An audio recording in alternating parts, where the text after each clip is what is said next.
এবিএমচি জন্মলগ্নৰে পৰা বিটিচি অঞ্চলত বিভিন্ন ৰাজনৈতিক দলৰ ষড়যন্ত্ৰৰ বিৰুদ্ধে যুঁজ কৰি আহিছে।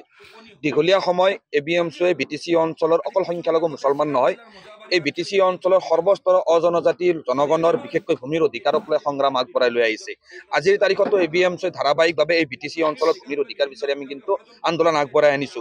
আজি আপোনালোক আটাই জানে ট্ৰাইবেল বেল্ট এণ্ড ব্লকৰ নামত, সাজপাতিৰ নামত, এই অঞ্চলত বিভিন্ন ফৰেষ্টলেণ্ডৰ নামত এই অঞ্চলত হাজাৰ হাজাৰ জনগণক এই বৰ্তমানৰ প্ৰমোদ বড়ো ডাঙৰীয়া নেতৃত্বাধীন চৰকাৰখনে উচ্ছেদ কৰিবলৈ ইতিমধ্যে জাননী জাৰি কৰিছে। আৰু এই জাননী জাৰি কৰা প্ৰক্ৰিয়াৰ বিৰুদ্ধে এবিএমচিয়ে ধাৰাবাহিক আন্দোলন, ৰাজপথত আন্দোলন আগবঢ়াই আনিছো। মানে গুৱাহাটী উচ্চ ন্যায়ালয়তো আমি এই বিষয়ে কিন্তু দ্বাৰস্থ হৈছো। তদুপৰি আপোনালোক আটাই জানে যে এই বিটিচি অঞ্চলটোত বৰ্তমান সময়ত বিটিচিৰ যিখন UPPL বিজেপি GSP নেতৃত্বাধীন চৰকাৰখনে চিঠা নামজাৰি যিটো প্ৰক্ৰিয়া বন্ধ কৰি থৈছে। আৰু ইতিমধ্যে আমি এবিএমচিয়ে অভিযোগ উত্থাপন কৰি থৈ আহিছো যে বিটিচিত প্ৰমোদ বড়ো চৰকাৰ অহাৰ পিছৰে পৰা বিটিচি অঞ্চলত অজনজাতি মানুহৰ মাটিৰ কিনা বেচাৰ অনুমতি ইতিমধ্যে বহুতো পৰিয়ালৰ অনুমতি কিন্তু বন্ধ কৰি থৈছে।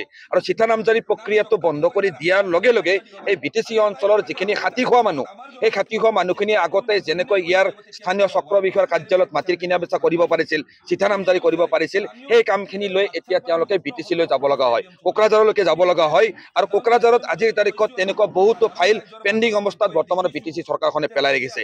আজিৰ তাৰিখত আমি স্পষ্টভাৱে ক'বলৈ বাধ্য হৈছো যে বৰ্তমান সময়ত অকল সংখ্যালঘুসকলেই নহয়, এই বিটিচি অঞ্চলৰ সৰ্বস্তৰৰ অজনজাতি নন ট্ৰাইবেল মানুহখিনিয়েও কিন্তু নিজৰ ভূমিৰ অধিকাৰৰ পৰা বঞ্চিত হ'বলৈ গৈ আছে।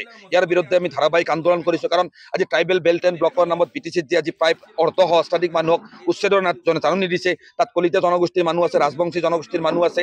আৰু যি লাখ পৰিয়ালক ইতিমধ্যে উচ্ছেদৰ জাননী দিবলৈ চৰকাৰখনে যি আয়োজন কৰিছে, ব্যৱস্থা গ্ৰহণ কৰিছিল, সেই নিশ্চয় তাত আপোনালোকে গম পাব যে ট্ৰাইবেল বেল্ট এণ্ড ব্লকত আজি বিভিন্ন জাতি জনগোষ্ঠীৰ মানুহ অসুৰক্ষিত অৱস্থাত আছে। আনডিভাইডেড গোৱালপাৰা জিলাৰ বাহিৰে বাকী জিলাৰ যিখিনি কোচ ৰাজবংশী মানুহ তেখেতসকলো অসুৰক্ষিত। তো আজিৰ তাৰিখত এই বিটিচি অঞ্চলৰ জনগণে যি যুগ যুগ ধৰি যি ভূমিৰ সমস্যাক লৈ যুঁজি আহিছে, সেই সমস্যাক লৈ আজিৰ তাৰিখতো আমি যুঁজি থাকিব লগা হৈছে। প্ৰমোদ বড়ো ডাঙৰীয়া নেতৃত্বাধীন চৰকাৰখনে যেতিয়া বিটিচিত অধিষ্ঠিত হৈছিল, অধিষ্ঠিত হোৱাৰ পূৰ্বে এই বিটিচি অঞ্চলৰ জনগণৰ যিখিনি মানুহৰ মেধি পট্টা নাই, যিখিনি মানুহৰ আজি ভূমিৰ অধিকাৰ নাই, এই মানুহখিনিক 3 মাহৰ ভিতৰত ভূমিৰ পট্টা প্ৰদান কৰিম বুলি প্ৰতিশ্ৰুতি দিছিল।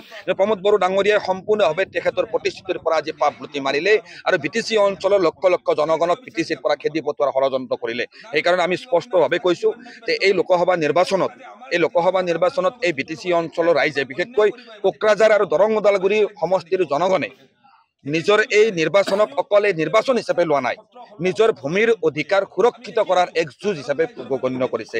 আজি শালবাৰী কালপানীত এই অঞ্চলৰ ৰাইজৰ সৈতে মত বিনিময় কৰি আমি সংবাদ মাধ্যমৰ জৰিয়তে স্পষ্টভাৱে দাবী জনাইছো যে বিটিচি চুক্তি অনুসৰি 2003 চনৰ 10 ফেব্ৰুৱাৰীৰ পৰা এই বিটিচিত বসবাস কৰি থকা প্ৰত্যেকটো পৰিয়ালক যিখিনি ঠাইত বসবাস কৰি আছে, সেই ঠাইতে মেধি পট্টা প্ৰদান কৰা হওক।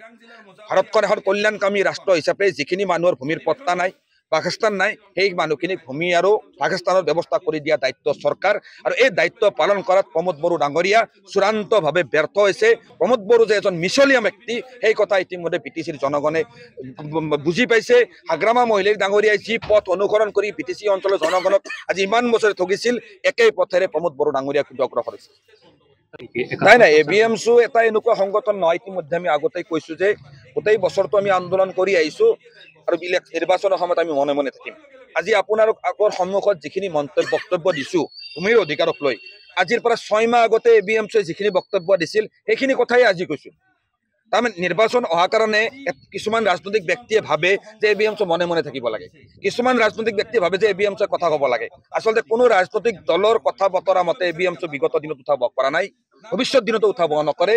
এবিএমচিয়ে নিৰ্বাচনৰ আগতেই হওক, নিৰ্বাচনৰ পিছতে হওক, এই অঞ্চলৰ জনগণৰ মাটিৰ অধিকাৰ, গোষ্ঠী সংঘৰ্ষত যিবিলাক ব্যক্তি ক্ষতিগ্ৰস্ত হৈছিল, সেই পৰিয়ালসমূহৰ ক্ষতিপূৰণৰ ব্যৱস্থাকে আদি কৰি যিখিনি মৌলিক দাবী লৈ ইতিমধ্যে সংগ্ৰাম আগবঢ়াই আনিছে, এই সংগ্ৰাম আগবঢ়াই লৈ যাব।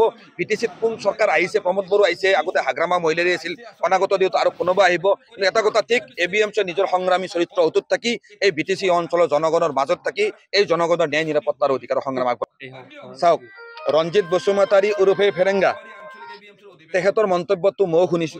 ইতিমধ্যে তেখেতৰ মন্তব্যৰ প্ৰত্যুত্তৰ আমি এবিএমচিৰ কেন্দ্ৰীয় সমিতিয়ে দিব বিচৰা নাই।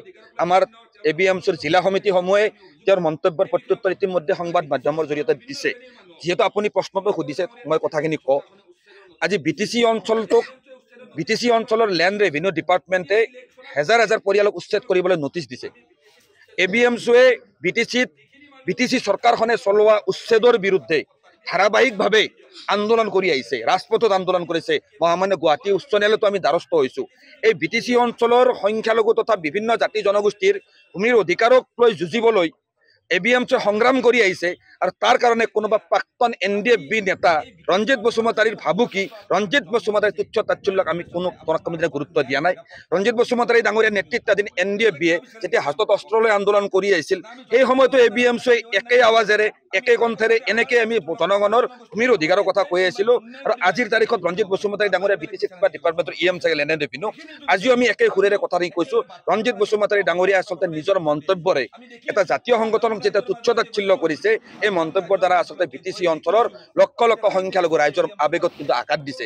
কাৰণ এই BTC অঞ্চলত বিভিন্ন জৰুৰীকালীন সময়ত, বিভিন্ন সংঘাতৰ সময়ত এই BTC অঞ্চলৰ সংখ্যালঘু ৰাইজৰ কাষত কোনো ৰঞ্জিত বসুমতাৰী থিয় হৈ থকা নাছিল, কোনো ফেৰেংগা থিয় হৈ থকা নাছিল, ABMC থিয় হৈ আছিল। আৰু সেই ABMCক আজি ৰঞ্জিত বসুমতাৰী ৰূপে ফেৰেংগাই যি অপমান কৰিছে, প্ৰমোদ বড়ো ডাঙৰীয়া নেতৃত্বাধীন UPBL দলে যি অপমান কৰিছে, ইয়াৰ অপমানৰ প্ৰত্যুত্তৰ মই টাইছন হুছেইনে দিব নালাগে, এই প্ৰত্যুত্তৰ BTC অঞ্চলৰ 10 লক্ষ সংখ্যালঘু ৰাইজে অনাগত সময়ত দিব।